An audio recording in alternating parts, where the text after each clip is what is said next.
Pues obviamente uno puede ver que si en un área dada yo encuentro mayor número de moléculas, que lo llaman N, uno puede decir que hay una relación directa entre tener más número de moléculas con posibilidad de que haga más fuerza por unidad de área. Entonces, alguien dijo que la presión de un gas era directamente proporcional de acuerdo al número de moléculas que uno encontrase en un momento dado. También dijo que el mismo número de moléculas en este salón, si yo las calentaba, tenían el mismo número de moléculas más energía cinética que otro salón, con el mismo número de moléculas, pero más frío. Entonces digo, para mí también es muy claro que esto depende de la temperatura absoluta, solo que la temperatura absoluta es una definición que la dan en grados Kelvin, que es centígrados más 223, es algo ya dado. Entonces, a uno tampoco le parecía eso raro. Como la presión es la fuerza por unidad de área, ellos entendían, si por unidad de área tengo mayor número de moléculas, la presión es mayor, ¿correcto?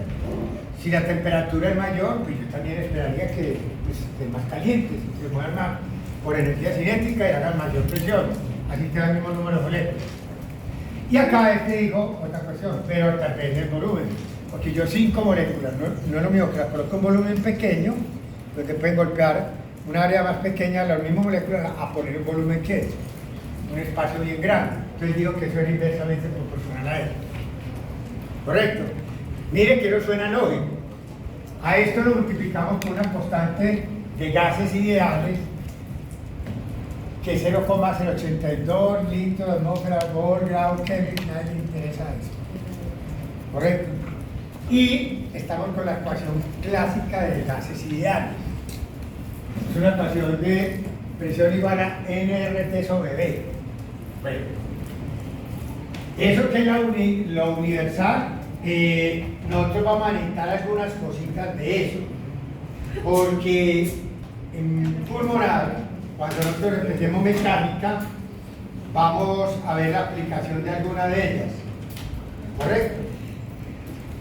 Y es interesante, entonces sí se dando cuenta uno de esto. La ley más importante que nosotros utilizamos para mecánica pulmonar, la más importante, es la ley de Boyle. Correcto. La ley de Boyle la vamos a requerir para entender el funcionamiento de la expansión de los pulmones cuando uno entra al aire, cuando lo bota. Esa ley viene como del siglo XVII y tiene dos connotaciones muy claras. Primero, la ley de Boyle vamos a tener, bueno, vamos a poner un recipiente acá y otro acá. N, que es el número de moléculas del gas que esté hablando, va a ser una constante, no va a variar. Eso es una condición obligatoria que Boyle estudió en el siglo XVII. Digo, si yo dejo constante el número de moléculas y dejo constante la temperatura absoluta, constante. Él dijo, yo quiero ver, digamos, si N es constante y mi temperatura es constante, ¿qué relación tiene presión y volumen? Él no sabía esto. Esto porque yo lo he hecho delante de usted, pero eso fue lo que él descubrió. Él dijo y descubrió que la relación era inversa. Entonces, ¿cómo vio él eso? Él decía, él lo experimentó. Aquí tenía un volumen de un gas en A, el mismo número de moléculas que en B, pongámosle 6. Ahí estamos cumpliendo de que N es igual en las dos situaciones. Pero él puso esto a la misma temperatura, pongámosle 20 grados centígrados y aquí 20 grados centígrados, mi temperatura era constante. ¿O no? Entonces él dijo, ¿qué pasa si yo a esto que es un litro, que me contiene este gas, qué pasa si yo a esto, a este mismo número, a esta misma temperatura, le aumento a 2 litros? ¿Qué le para la presión? Porque hay mayor área. Entonces ahí la fuerza que ejercen va a estar repartida en un área ¿qué?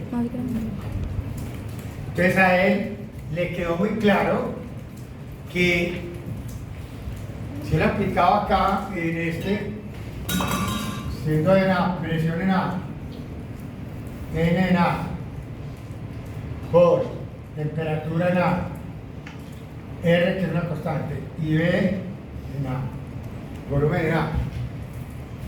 NT era una constante, esto a la vez es otra constante, ¿no? Sí. La constante de gases ideales. Entonces dijo, PA igual a una constante sobre B sub A.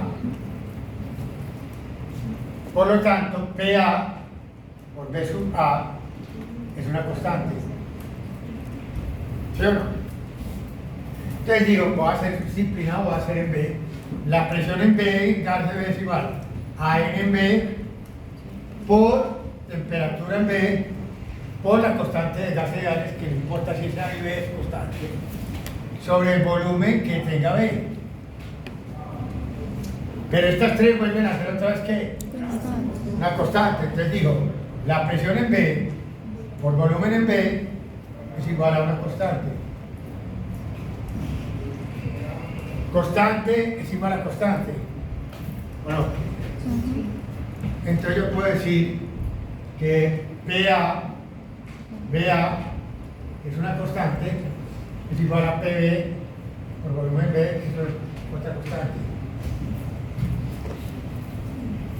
Bueno, entonces eso fue lo que uno encuentra en los libros. Ya le cambiamos a esto. P1 por B1 es igual a P2 por B2. ¿Y eso para qué sirve? Vale. Por ejemplo, supóngase lo siguiente, para que podamos aplicar eso. Que usted va a llenar sus pulmones con 6 litros de un gas. Cierra lleno mi volumen con 6 litros, ¿correcto? Y después cierro la vía aérea y trato de hacer fuerza como una valsalva. Y hago, bueno, primero de todo, si yo llené el aire con 6 litros, pasamos 6 litros acá, y uno diría, ¿qué presión habrá en los pulmones? Si no está entrando aire ni saliendo, tiene que ir la misma la de la boca que la de acá. Porque no fluyen las cosas. Mientras estaban los 6 litros, se va a llamar de alguna manera la persona que era mayor que acá y por eso entraron. Una vez entrados, la boca acá y acá es el mismo porque no hay delta de P. Presión acá es la misma que la del alveo. Al final de una inspiración, al final de una inspiración, yo me quedo quieto, momentáneo. Entonces la boca siempre igual a la del alveo. Siempre, siempre, siempre. Porque es que no hay cómo pensar, ¿cómo va a tener voz? Acá una presión cero y aquí hacer una presión distinta. Aquí es cero y aquí cero y cero. Porque si no fluye las cosas. Tomo aire, 6 litros. Entró. Y después hago una valsalva y hago 860 milímetros de mercurio de presión. ¿Cuál es el nuevo número ocupado por ese gas? Al estar aplicando bolo. P1, 760 milímetros de mercurio. Tomé 6 litros y ¿cómo quedó la presión? La de la boca estaba a nivel del mar, la de acá es la misma de acá, donde está fluyendo. Que haya 6 litros más o 6 litros menos, no es menos. ¿Correcto? B1 Lo conozco. 6 litros. No cabe tomar 6 litros. Pero, Iván Salva, tuvieron 170 milímetros de mercurio. Veo el costo. P1 por B1 sobre P2 es igual a B2, que es nuestra incógnita.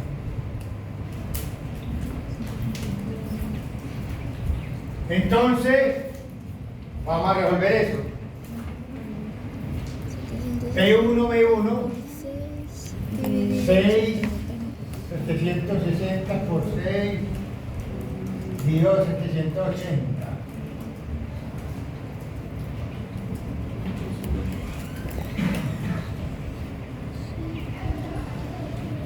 5,84, yo no.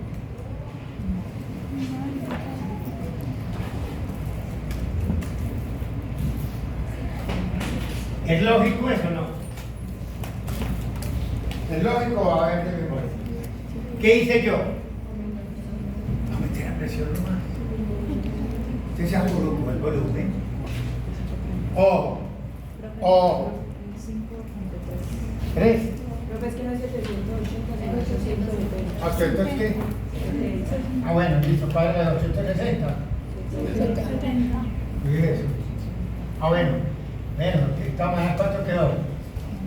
¿5 con qué? 24. Pero con más enano. Entonces, ¿dónde se puede equivocar uno? Escriba. Lo que cambió es el volumen ocupado por el gas.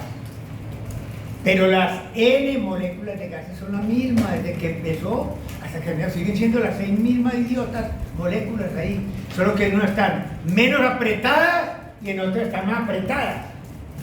Cuando la apretan muy duro, ocupan menos espacio, las mismas 6. Cuando las mismas 6 le disminuyen la presión, en un volumen mayor. Pero no es que haya cambiado el número de moléculas. O el número de moléculas no cambió, porque la ley de Boyle es con N y temperatura constante. Por ejemplo,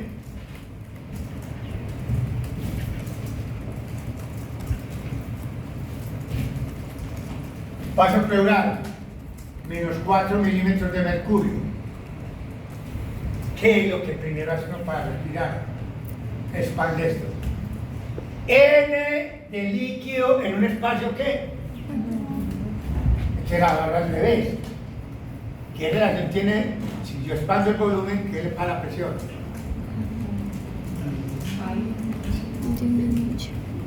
Es que no siempre tienes que pensar si aumenta, pero que le pasa al volumen, no puede al revés. Si expandís el volumen, el mismo líquido pleural que no nació más, está el mismo, está menos apretado. Lo que pasa es que eso no es un gas, es un líquido.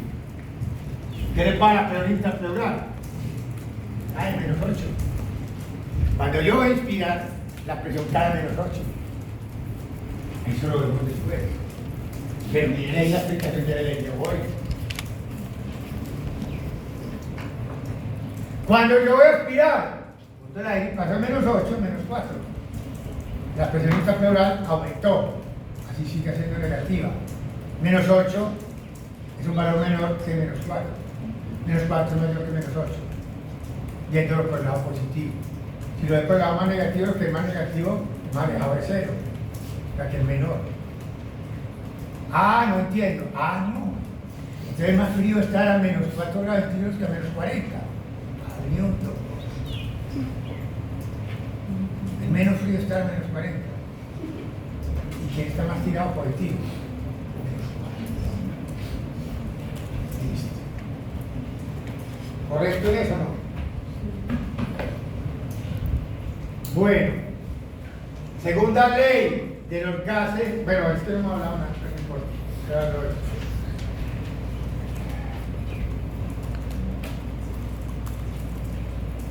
voy a borrar primero. Segunda ley que vamos a necesitar de los gases ideales. que ahorita le digo cuáles son las condiciones de la accesibilidad.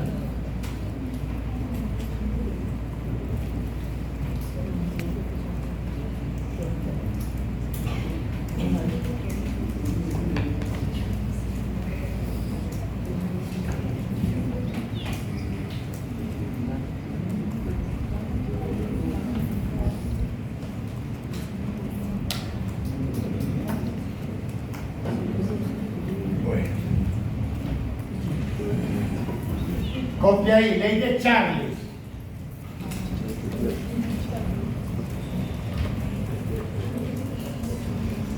Este no fue en el siglo XVII, sino el XIX, que descubrió la relación que había entre el volumen y la temperatura. A ver, Charles lo que hace es lo siguiente. O sea, ¿qué relación hay entre esto? Si es directa o inversamente proporcional, pero ojo, N es constante y aquí P es constante. Aquí ya P no puede variar. Él buscaba la relación entre temperatura mientras la mantenía el número molecular de gas constante, la presión constante, y él dijo qué pasa si yo un volumen de un gas X, por ejemplo, lo caliento.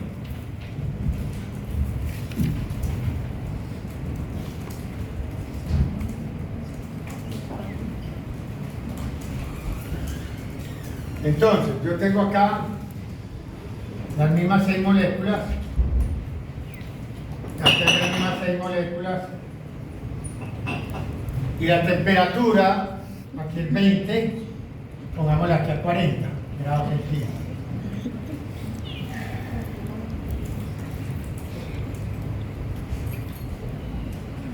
Él dijo, si yo calenté, ¿qué le pasó al volumen? Entonces él dijo, a ver, si yo dejo que esto tenga más energía cinética, estas van a golpear más duro. Entonces, si van a golpear más duro, no se va a mantener el que la P sea constante. ¿Sí o no? Lo único es que si yo duplicase el volumen, porque dupliqué la temperatura, hubiese mayor área, y entonces compensaba el aumento de la energía cinética.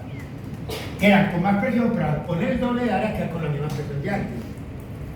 Entonces dijo, para mí la relación entre volumen y temperatura es directamente proporcional, entonces la pongo así. Temperatura y volumen, una línea recta. El Carlo Boy hizo esta relación entre presión y volumen, correcto, es una relación inversa.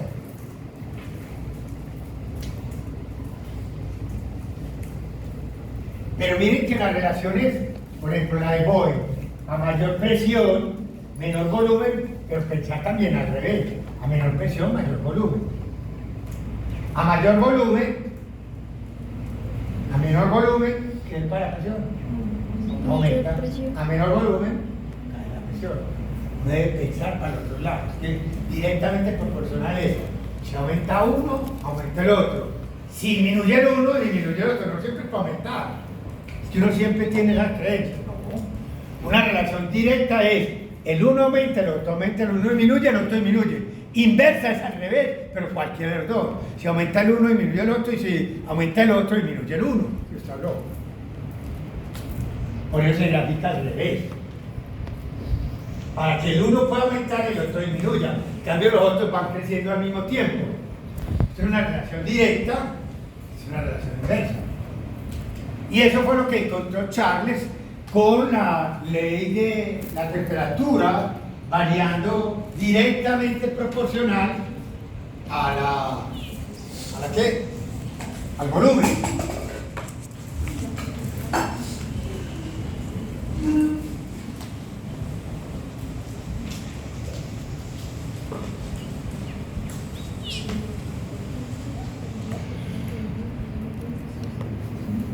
Aquí tenemos la ecuación, presión en B igual a N en B por temperatura en B por R, que es la misma, y volumen en B. Pero acá, lo que varía, los que van a ser constantes son quién. R, volumen no tenemos, N va a ser constante y esta es una constante. ¿Correcto? O sea que la presión en A sobre R por volumen en A es una ¿qué? Y eso es igual a EA. ¿Sobre qué? Volumen en A. ¿O no? Aquí en B, presión en B, paso esta B por volumen en B, R pasa ahí, que es una constante, eso es igual a la temperatura en B sobre el volumen en B. Dos constantes que son iguales, yo hago esto, temperatura 1 sobre volumen en 1 es igual a la temperatura en 2, volumen en 2. Y esa es la ley de Charles para los problemas. Que le pongan a 1. ¿Correcto? Ejemplo. Una persona bota, exhala 6 litros de gas a temperatura corporal que es 37 grados centígrados. O sea que te están dando ya de entrada el volumen que 1, te dando la temperatura que 1. ¿O no? Te están diciendo que boté 6 litros a una temperatura de 37 grados centígrados. Y lo botó a un espirómetro, que es una manguera que uno la conecta acá, y cada una a un equipito que mide cuánto boté. ¿Correcto? Pero el espirómetro estaba en el laboratorio a 20 grados centígrados, temperatura ambiente. Es mi temperatura 2. ¿O no? Te van a preguntar a vos qué volumen ocupaba ese gas a esa temperatura 2. Entonces ahí tiene los elementos. Primero tenés la temperatura. Bueno, acá se puede hacer.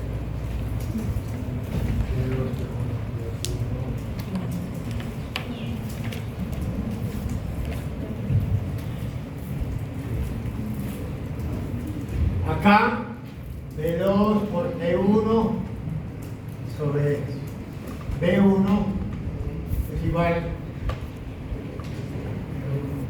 Sí.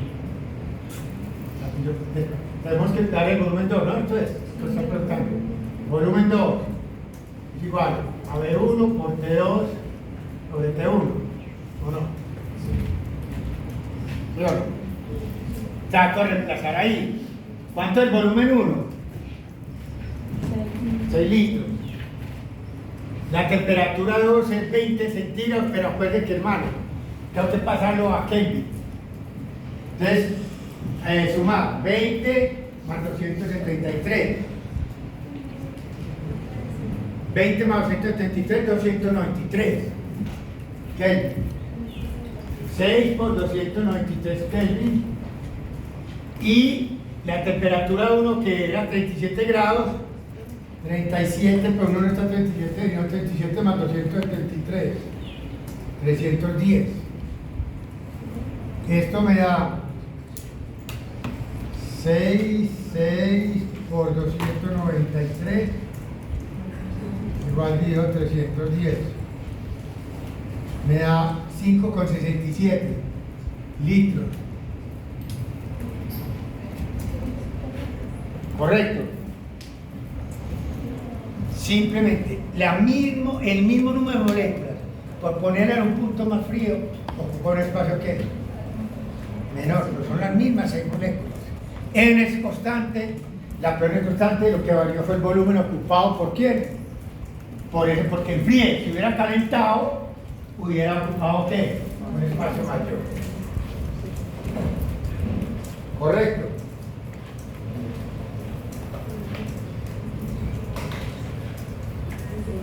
¿Está claro eso? Bueno.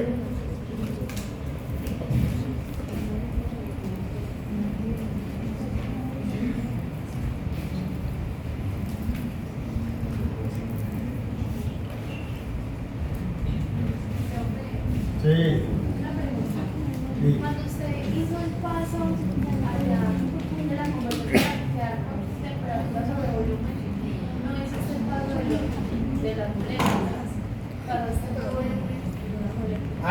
Ah, sí, pero es una N constante también.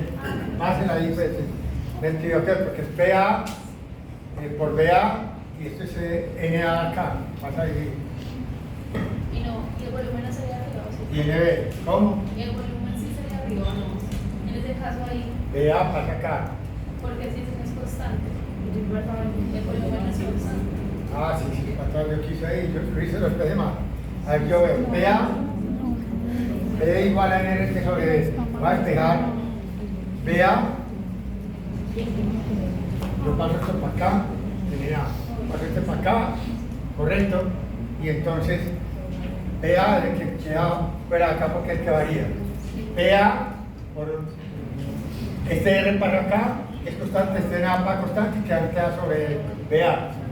Y acá te quedaría PB, voto el volumen, que tenés razón, el que estoy, porque me trabé pues con NB, este que no varía, y te queda TB sobre NB, sí. Corrija ahí porque es un error mío.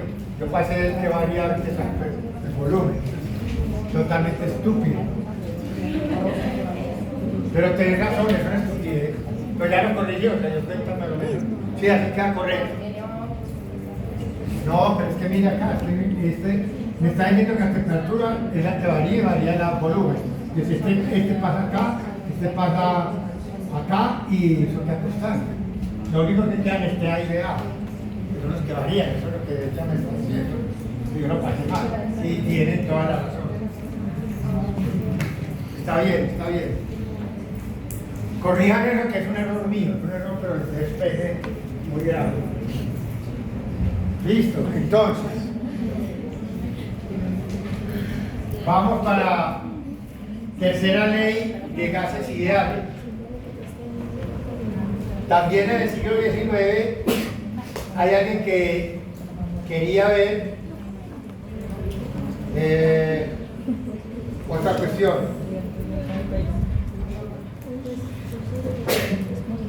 ¿Qué relación habría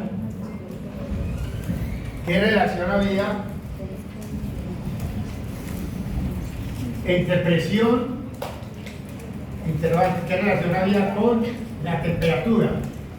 Dejando a N constante y al volumen constante.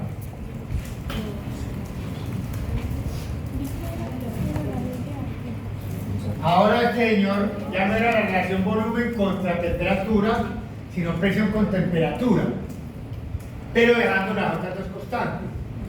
¿Correcto? Y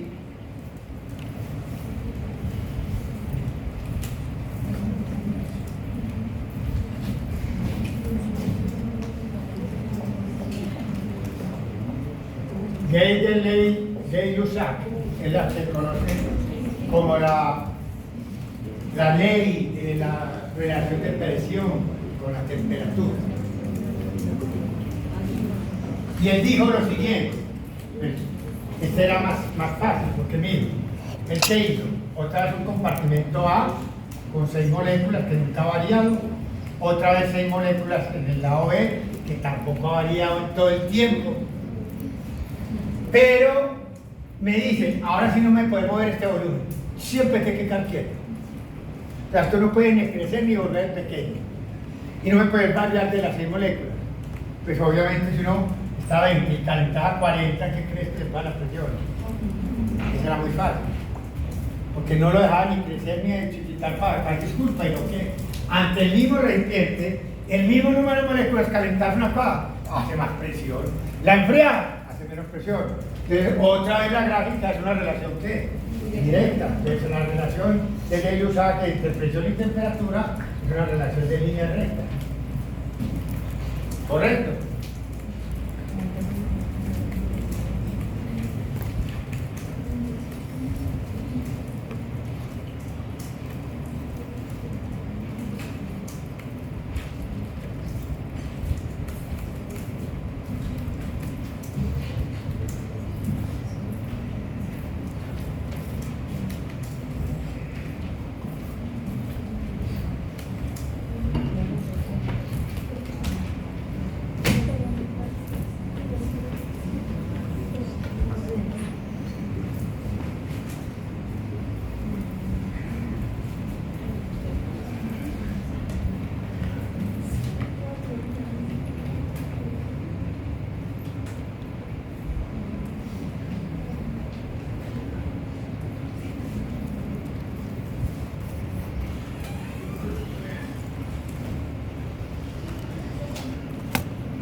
Partiendo entonces que acá los que van a ser constantes van a ser N, constante de gases y el volumen. Los dejo en un lado, paso este ahí, esto es una constante, esto es otra constante, y ahí sí es bien, no como mongólico ahora, del que... Correcto, entonces la relación de nuestra fórmula va a ser P1, T1 sobre T1 igual a P2 sobre T2. Correcto. Veamos un ejemplo, a ver dónde pudiéramos practicar eso. Escriba. Como aplicación de la ley de Gay-Lussac para ver si podemos aplicar eso.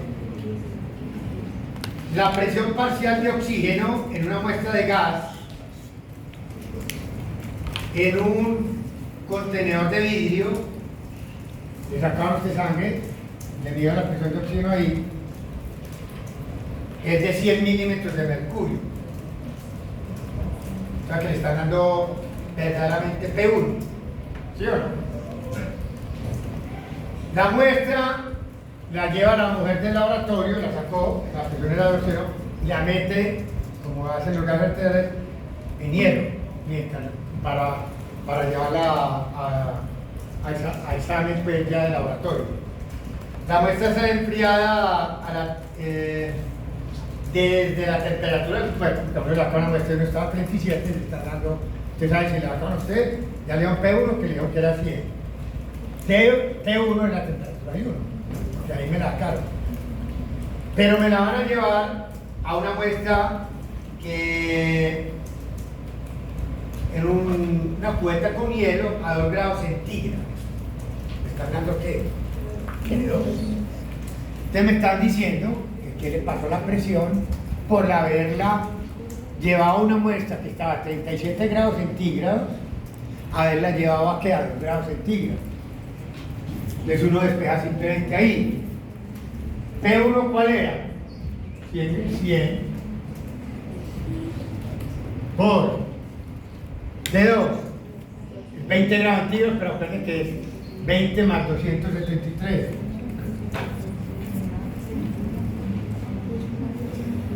Y T1 es 37 grados centígrados.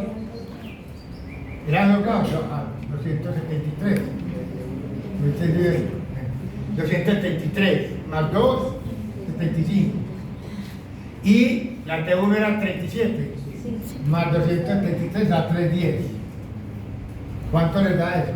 P2. 89 milímetros de mercurio. 89 milímetros de mercurio más o menos. No, sí. 88.7, pero si estamos... A ver, ¿qué hicimos entonces? Enfriamos la cosa, tiene que bajar la presión por Dios.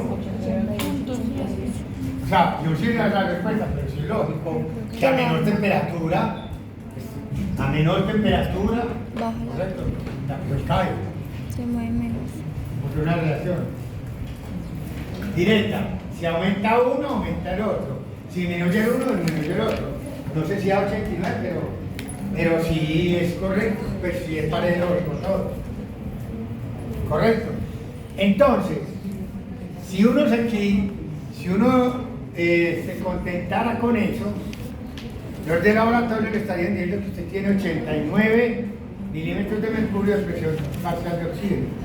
Y realmente usted a la temperatura suya lo tiene a 100. Ellos tienen que hacer la corrección laboratorio para saber a qué temperatura midieron los gases arteriales y pasarlo a la temperatura del cuerpo humano, porque no dice una mentira. Un médico, ahí porque los 89, hubiera dado 70 y dice que tiene hipoxemia. La presión parcial, la presión arterial de dos muchachos es de 80 a 100 milímetros de mercurio. Hipoxemia es por debajo de 80. ¿Correcto? Pues la hipoxemia se dedica así, de 60 a 79 leve, de 40 a 59 moderada, y ya para morirse usted severa, menos de 40. la clavicardia hipoxémica. Esa sí la taquicardia de memoria. También esta. PaCO2. Lo normal es de 35 a 45 milímetros de mercurio. Se habla de hipercapnia a mayor de 45 milímetros de mercurio. Se llama hipocapnia a menor de 35 milímetros de mercurio. Y se llama eucápnico al que la tiene normal.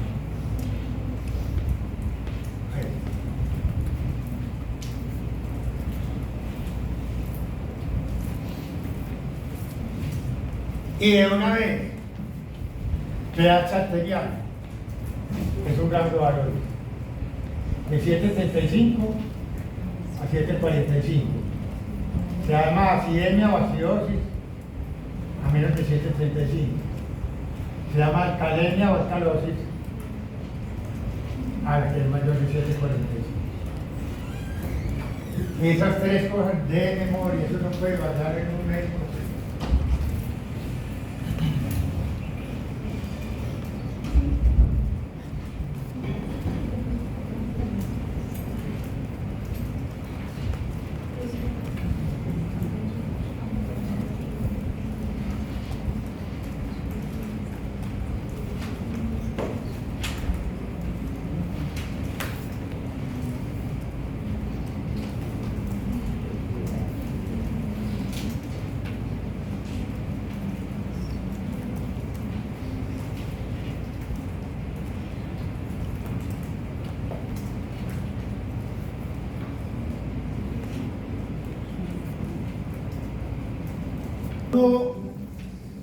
Se encuentra con los gases a cambios exageradamente altos en temperatura, o cuando se encuentra con gases con grandes cambios en el volumen y en presión, no dicho, temperatura y presión, en grados excesos, usted tiene que aplicar unas teorías de gases que llaman teoría de gases reales. Los gases reales son los que manejan temperaturas y presiones demasiado altas.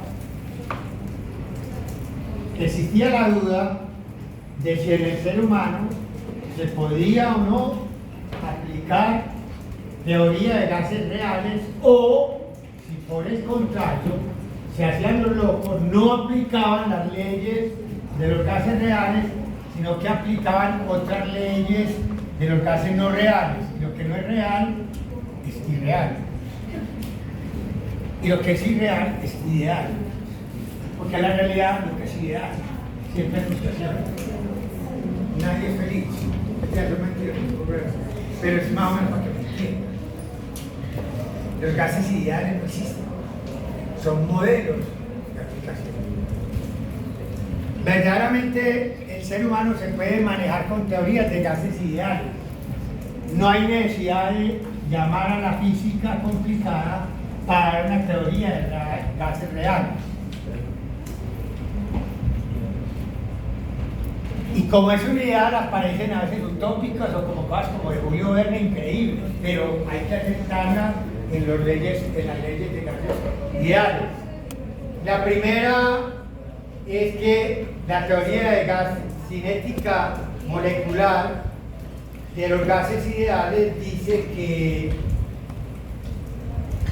un gas está compuesto de átomos o moléculas en movimiento con una gran cantidad de espacio entre las vecinas.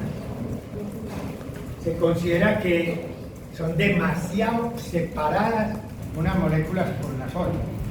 Es muy difícil que choquen. Esa es la primera moderación de gasidad.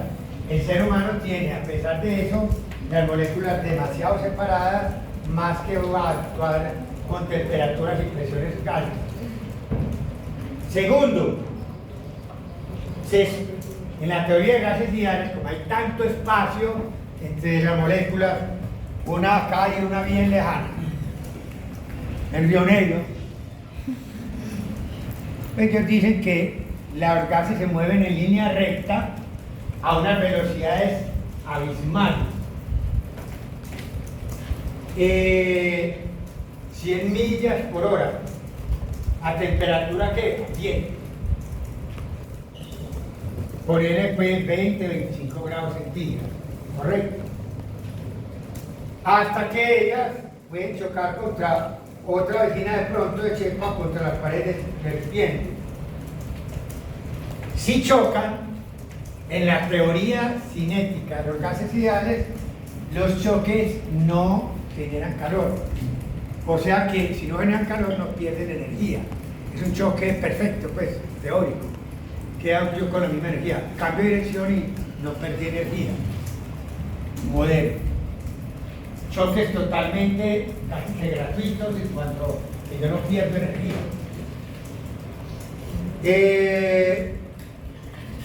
No pierdo energía cinética. Cuarto, supone que si yo estoy muy separado de mi vecina no hay atracción ni repulsión entre usted y yo. No nos atraemos para nada, ni nos repulsamos nada porque no estamos pegados. Ni interactuamos casi entre nosotros. Y quinto, la energía cinética o movimiento de las moléculas, obviamente, como sabemos, directamente es proporcional a la temperatura.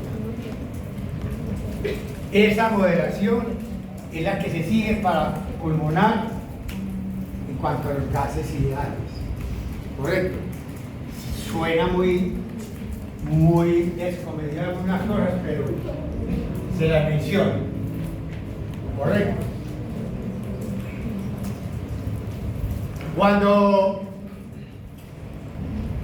uno va a respirar, habla de un ciclo respiratorio. Así como el ciclo cardíaco es una sístole ventricular y una diástole ventricular, aquí hay una inspiración y una expiración.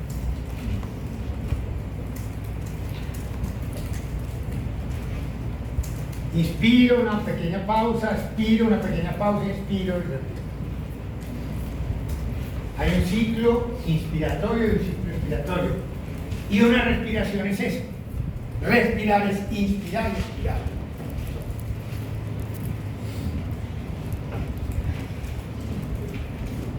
Cuando yo no estoy inspirando ni expirando, yo sé que en mi sistema respiratorio debo tener algún volumen de aire en toda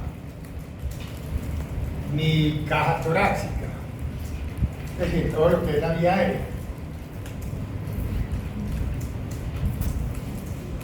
Cuando calcularon eso, que depende mucho del tamaño, el volumen de aire que está contenido en los pulmones, digo pulmones, pero afecta el sistema respiratorio. En reposo, sin estar inspirando ni expirando, en este tránsito pequeño que yo acabé, ya yo voy a empezar a respirar apenas. Por eso, ¿cómo me encuentro yo en estado normal sin estar uno diciendo que va a estar ni tomando aire ni botando qué cantidad de aire medido en volumen voy a tener yo en mis pulmones? Y esa es la pregunta que yo me quiero hacer. ¿Cuánto de aire tengo yo en los pulmones cuando yo no estoy saliéndome del equilibrio? Eso se llama capacidad residual funcional. Escribe ese nombre, capacidad residual funcional. Eso variando de libro a libro los valores. Pero de tal manera, aquí varía de libro a libro los valores uno tiene que dar una idea más o menos de cuánto es para no entrar en conflicto. Eso aproximadamente puede ser 3.000 mililitros, o sea, 3 litros de aire contenido en ambos pulmones. Eso lo vamos a llamar capacidad residual funcional. ¿Correcto? Téngalo en cuenta para lo que nosotros vamos a seguir hablando ahora. Sin embargo, yo sé que yo puedo respirar aire a partir de mi capacidad residual funcional. Por ejemplo, yo puedo tomar un aire reposado sin esfuerzo más de lo normal. Por ejemplo, todo acto para tomar aire implica que yo tendré que hacer un esfuerzo. Porque mire, yo estoy en esfuerzo, si no respiro me muero. El esfuerzo que yo hago normal para tomar lo que usted ve, la gente está boqueando. Una respiración, una expiración y expiración tranquila, sosegada, en reposo, que me indica que no haga esfuerzo, sino el esfuerzo normal. Y que soy claro. Todo acto inspiratorio necesita el esfuerzo. El esfuerzo normal lo haga más normal. Normal, ¿qué es lo normal? Lo común y corriente. Entonces, la cantidad de aire que yo tome en una inspiración y bote en una inspiración tranquila, sosegada, sin más esfuerzo que es normal, lo tengo que bautizar. Porque estaba en reposo. Tenía 3.000. Iba a hacer esto.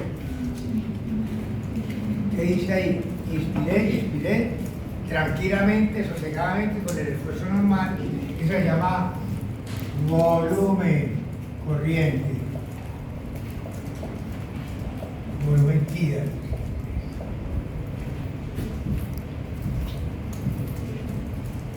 El volumen tidal es la cantidad de aire que yo entro y saco de mis pulmones con una respiración totalmente tranquila, sosegada, reposada y sin el esfuerzo más grave que lo normal. Volumen tidal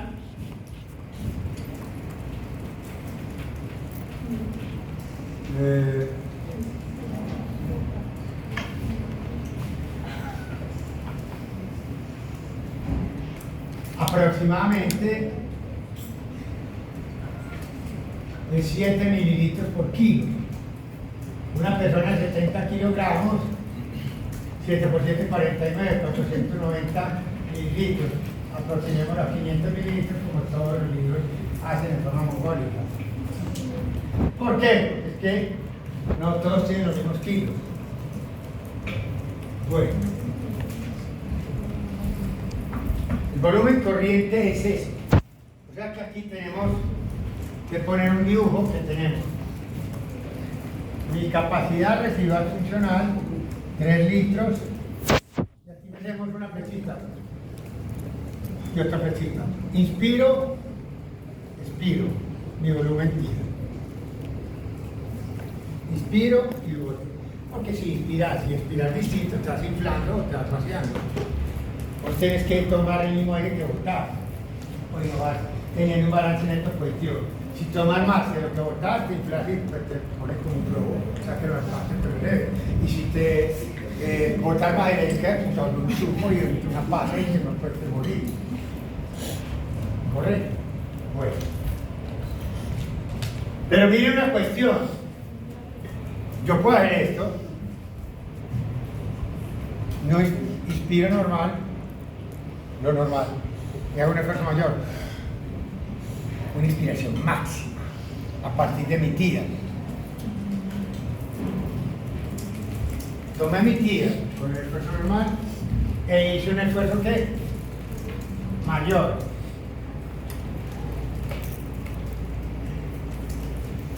Eso se llama volumen de reserva inspiratoria. Una reserva porque normalmente no lo utilizaba. Yo utilizaba era ¿quién? El tidal. El tidal era que yo lo que tomaba normal, pero si quiero tomar más que lo normal, tomo el tidal y hago un esfuerzo mayor, hasta que no pueda tomar más.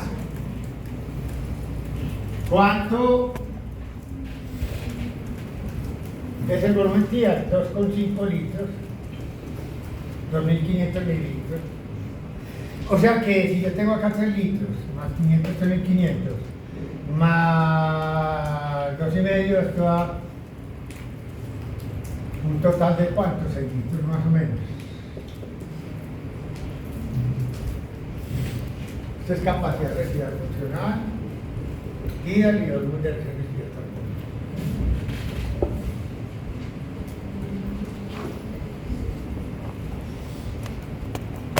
La suma de estas tres cosas, capacidad residual funcional, volumen tierra, el volumen respiratorio, se llama capacidad pulmonar total, CPT, capacidad pulmonar total. Las capacidades siempre son la suma de dos o más volúmenes.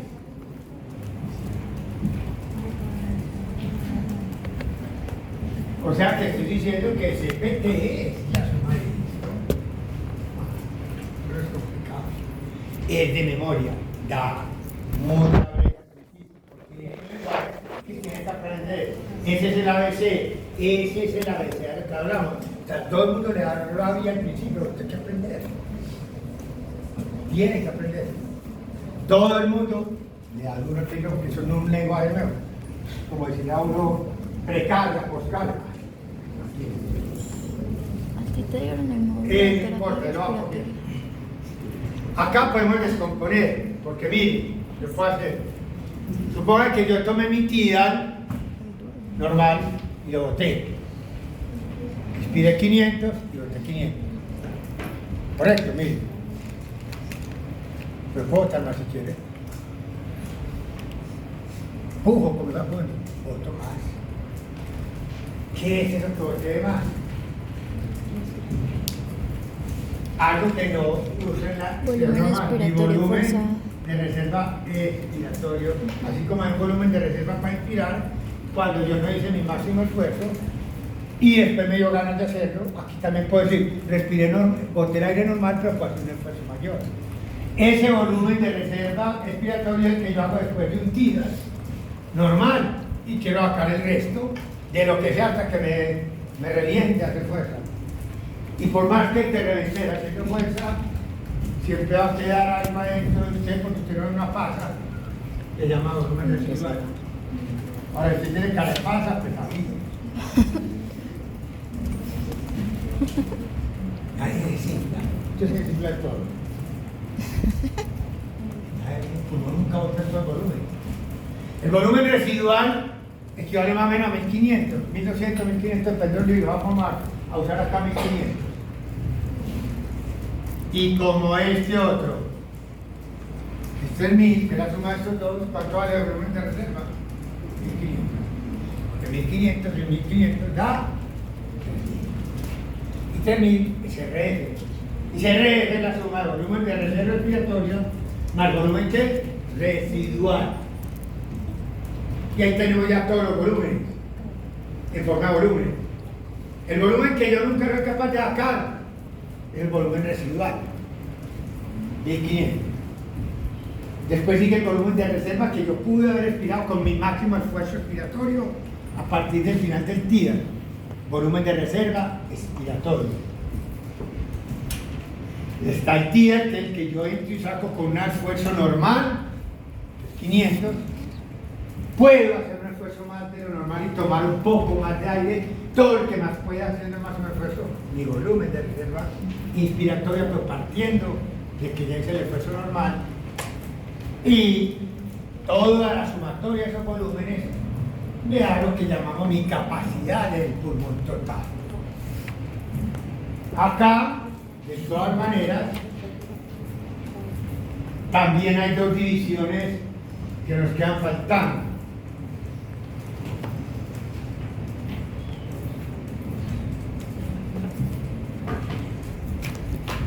Una es esto.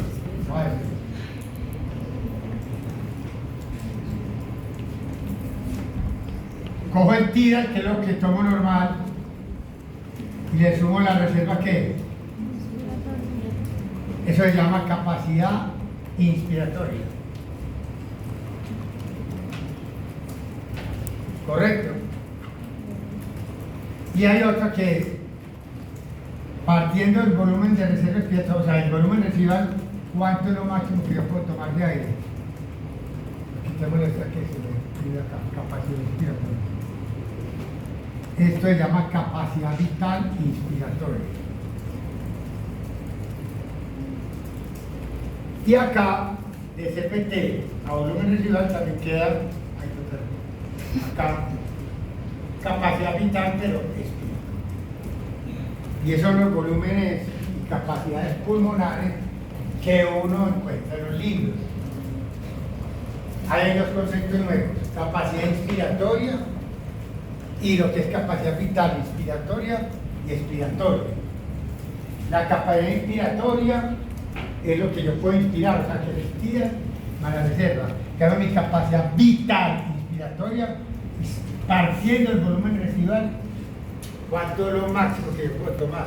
Cuando la capacidad inspiratoria no tiene en cuenta el volumen de reserva expiratorio. Y ahí, así como yo puedo el volumen residual, mire, del volumen residual, yo puedo partir a tomar a CPT, puedo también tomar de CPT y tratar de vaciarme todo lo que más pueda y llegar al volumen residual. En uno estoy tomando el aire, capacidad vital inspiratoria, en otro lo estoy botando, lo llamo capacidad vital expiratoria. Eso es un lenguaje. Eso es un lenguaje, muchachos, no hay que desmoralizarse por eso. Hay que irlo aprendiendo, porque lastimosamente es así. Le exigen a uno que no entienda esto. Entonces se va haciéndose de a poquitos a la idea. Los volúmenes y capacidades pulmonares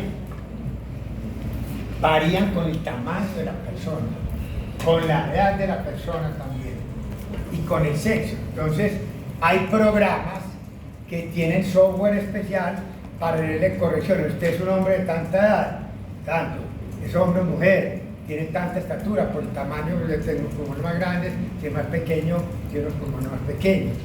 Entonces estos varían con la edad, con la estatura y con el sexo, e incluso con la raza. Hay programas que tienen para raza oriental y tienen que ponerle eso, porque no es lo mismo.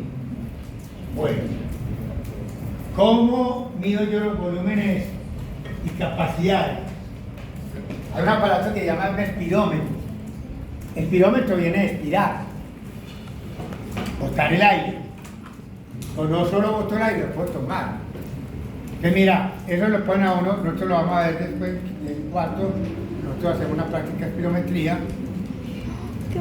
Y un espirómetro, entonces a usted le tapan acá con un clip la nariz para que no bote el aire por la nariz, le lo tomen por la nariz.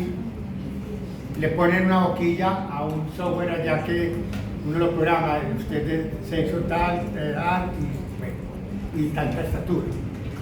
Aprieta acá con los labios,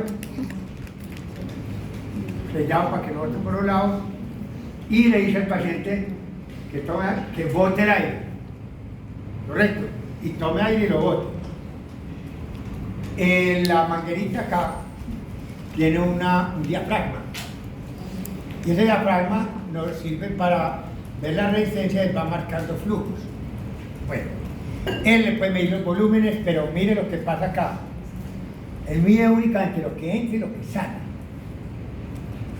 Porque ¿cómo va a medir cuánto es el volumen residual? Si nunca va a salir, si es un residuo, es algo que queda.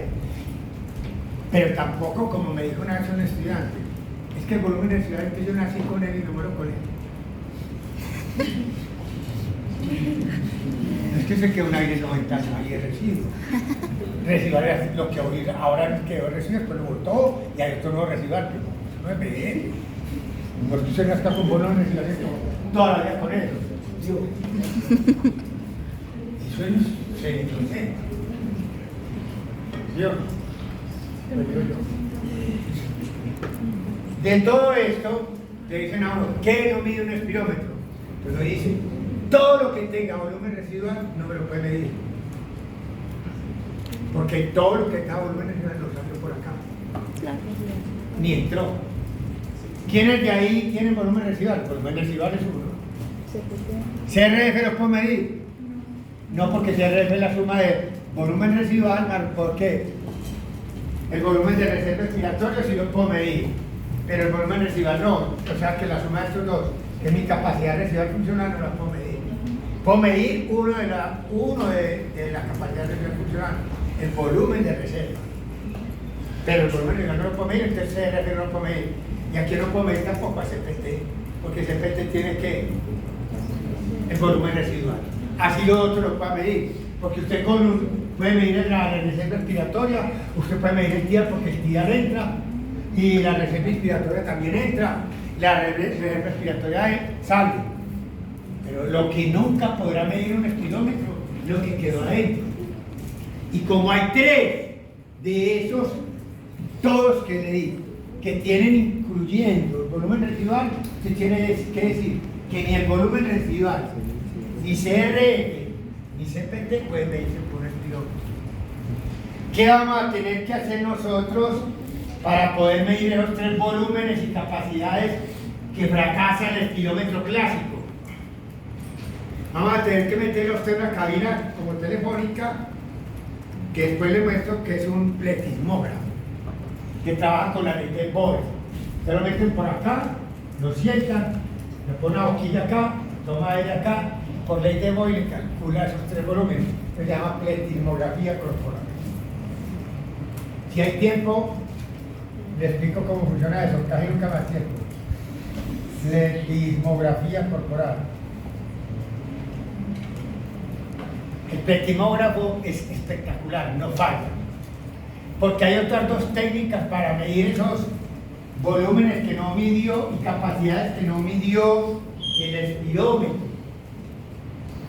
que son la técnica de lavado de nitrógeno y la técnica de emisión del helio, pero son técnicas deficientes, tienen problemas en la medición. La mejor manera para medir lo que no mide es el volumen residual, el CRF y CPT. Por ahora, así sea de memoria, es la pletismografía corporal. Lo que pasa es que un pletismógrafo vale mucha plata.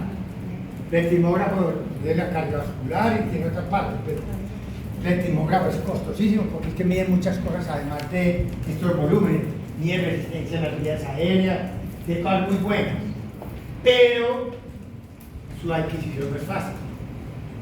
Obviamente que eso va a mejorar con el tiempo, pero no hay nada que hacer. Por ahora nosotros quedamos dependiendo de eso, digo yo, de que es lo mejor y muchas veces no lo pueden medir. Hasta luego.